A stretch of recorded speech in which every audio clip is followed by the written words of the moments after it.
মাননীয় প্রধানমন্ত্রীর কাছে আমি আকুতি ভাবে একটা বিচার চাচ্ছি।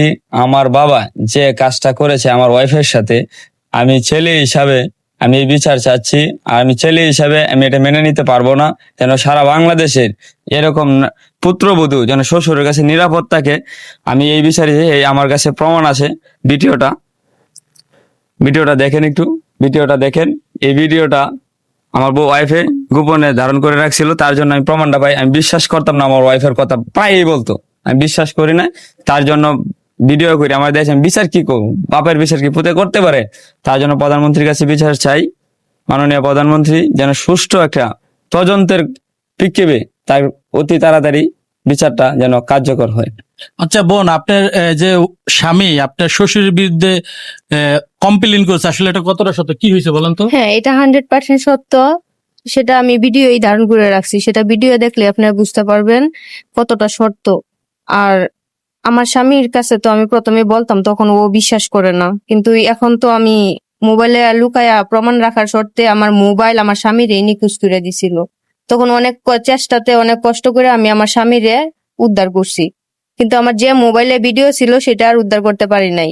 সেটাও এখনো ওদের কাছেই আছে, আর ভিডিওটা এখনো আমার কাছে রয়ে গেছে। তো আসলে কিভাবে ঘটনা ঘটছিল সেদিন একটু যদি বলতেন।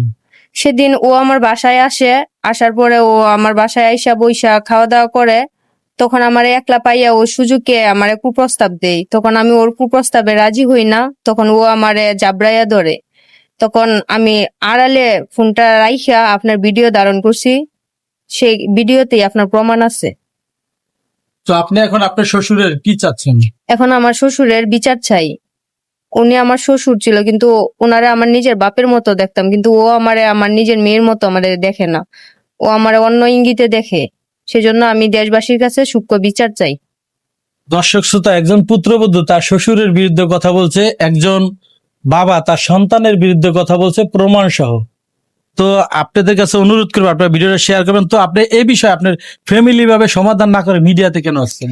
ভাই আমি মেম্বার চেয়ারম্যান ওদের কাছে গেছিলাম, ওরা সবাই মানে আমার বাপে মানে তার গ্রামের যে টাকা পয়সা আছে, তো টাকা পয়সা দিয়ে মুখ বন্ধের বিচারটা করে না।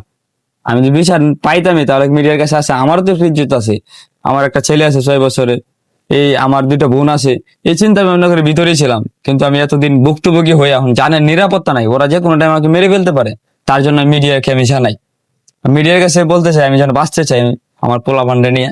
আর আমি ফেরি করে খাই, আমি বলতেছি আমি নুন ভাত, আমি বাপের অংশ চাইছি না, আমি খালি নুন ভাত খাই বেঁচে থাকতে চাই, আর কিছু চাই না।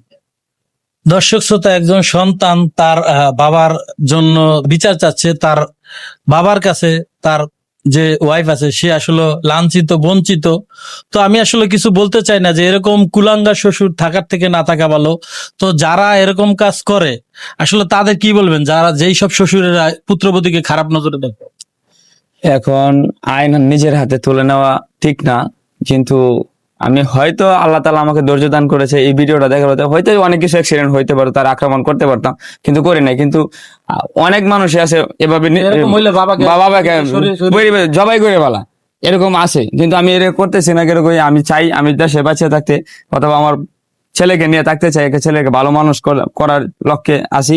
তবে এমন একটা শাস্তি হোক, আমি দাবি জানাই যেন একটা শাস্তি দেখে সারা বাংলাদেশের শ্বশুর যেন ভালো হয়ে যায়, পুত্রবধূ কোনো জন না দিতে পারে।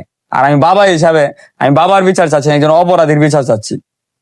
তো একজন সন্তান হিসেবে সে কিন্তু তার বাবার বিচার চাচ্ছে না, সে চাচ্ছে একজন অপরাধীর বিচার। তো সেই বিচার কিন্তু দেশবাসী আপনাদের কাছে দিল, এবং মাননীয় প্রধানমন্ত্রীর কাছে বিচার দিলে এখন বাকিটা করার দায়িত্ব আপনাদের জনগণের। যারা ভিডিওটা দেখছেন আপনাদের কাছে অনুরোধ করবো আপনারা ভিডিওটা বেশি বেশি করে শেয়ার করে দেবেন। সবাই ভালো থাকবেন, সুস্থ থাকবেন, আল্লাহ হাফেজ।